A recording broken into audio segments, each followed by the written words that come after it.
The war behind the war: debt, energy, power, and the American stake in Europe's future.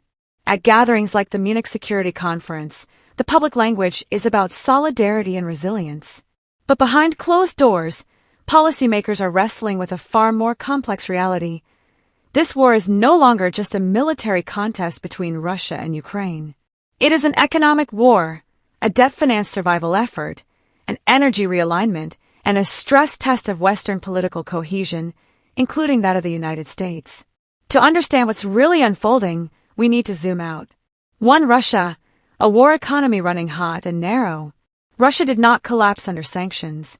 That surprised many Western observers. Instead, Moscow adapted. Oil flows were rerouted to Asia. Discounted crude kept revenue alive. A weaker ruble boosted domestic currency earnings. Massive military spending drove industrial output. On the surface, GDP stabilized. But look closer. Defense spending now consumes an extraordinary share of Russia's federal budget. Civilian sectors are being crowded out. Skilled labor shortages are intensifying due to emigration and mobilization. Capital markets remain restricted, limiting long-term growth. Interest rates have been pushed high to combat inflation fueled by overheating war production. This is not a balanced economy. It is a compressed one, sustained by forceful state direction and finite reserves. European leaders, including Germany's CDU chief Friedrich Merz, increasingly argue that Moscow's endurance depends on whether the West can maintain financial pressure long enough to expose these structural weaknesses. The European Union is tightening sanctions enforcement, targeting shadow shipping fleets and third-country intermediaries. The strategy is attrition, not dramatic collapse, but slow erosion. 2. Ukraine, survival through debt. Now shift to Kyiv. President Volodymyr Zelensky has secured tens of billions of dollars in loans, grants, and credit guarantees from the United States, the EU, and international institutions. Without them, Ukraine's state would not function. Salaries, pensions, infrastructure repairs, and military procurement depend on external financing. Here is the critical but under-discussed dimension. Much of this support is structured as credit, long-term obligations, or financial guarantees, not pure grants. That creates a paradox. Creditors, whether governments or multilateral institutions, often benefit strategically and financially. They gain geopolitical influence. They secure reconstruction contracts. They shape reform conditions. They anchor Ukraine economically to Western systems. But if borrowing continues at scale while Ukraine's productive capacity is damaged by war, repayment becomes structurally difficult. A heavily indebted, war-damaged country risks post-war dependency. Not necessarily conquest by creditors, but economic subordination through conditionality, restructuring terms, and long-term fiscal constraints.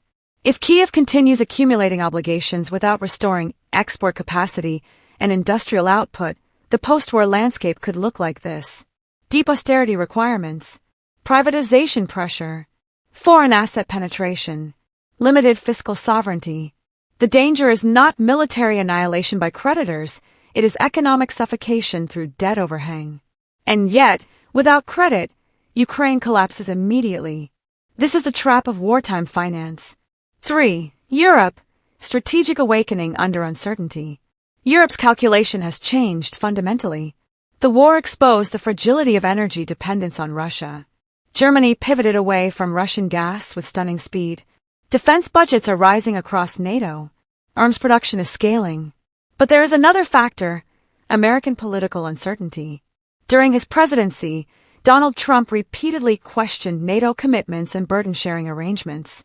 Even today, debate within the U.S. about future support for Ukraine remains intense. European governments are quietly asking, what if Washington's commitment becomes conditional? What if American voters demand retrenchment?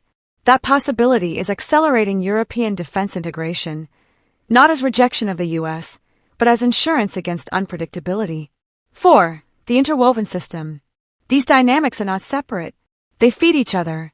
Sanctions weaken Russia, but also tighten global energy supply. Energy volatility affects U.S. inflation and Federal Reserve policy. U.S. political debates influence European strategic planning. European fiscal strain affects global markets.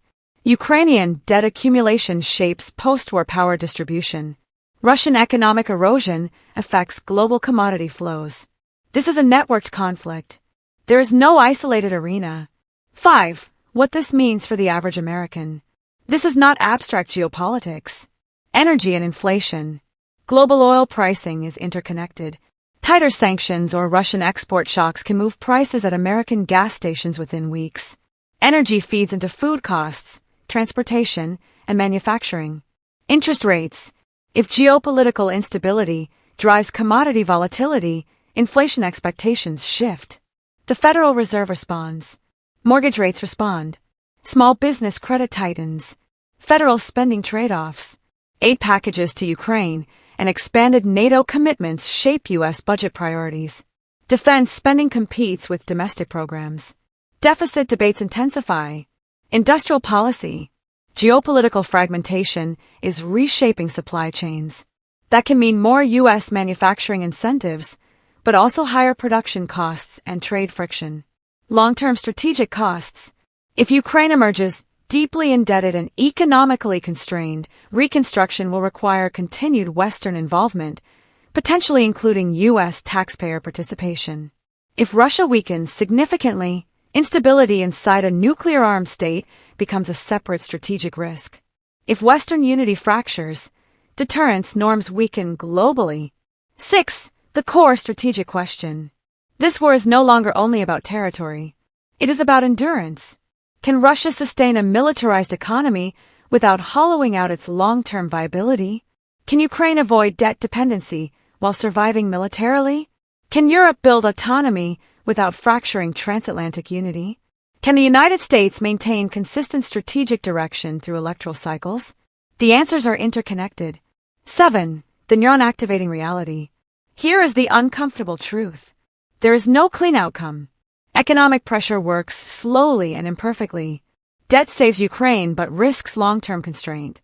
European autonomy strengthens resilience but signals mistrust. American retrenchment reduces costs short-term but may increase them long-term. For Americans, the real lesson is systemic awareness. The global order that kept energy relatively stable, trade relatively fluid, and alliances predictable is under strain. When that order shifts, everyday life shifts with it, through prices, taxes, jobs, security commitments, and market volatility. The war in Eastern Europe is not a distant event. It is a stress test of the interconnected system Americans live inside. And the outcome will not just determine borders in Ukraine. It will influence the structure of global power, finance, and economic stability for the next generation. That is why it matters.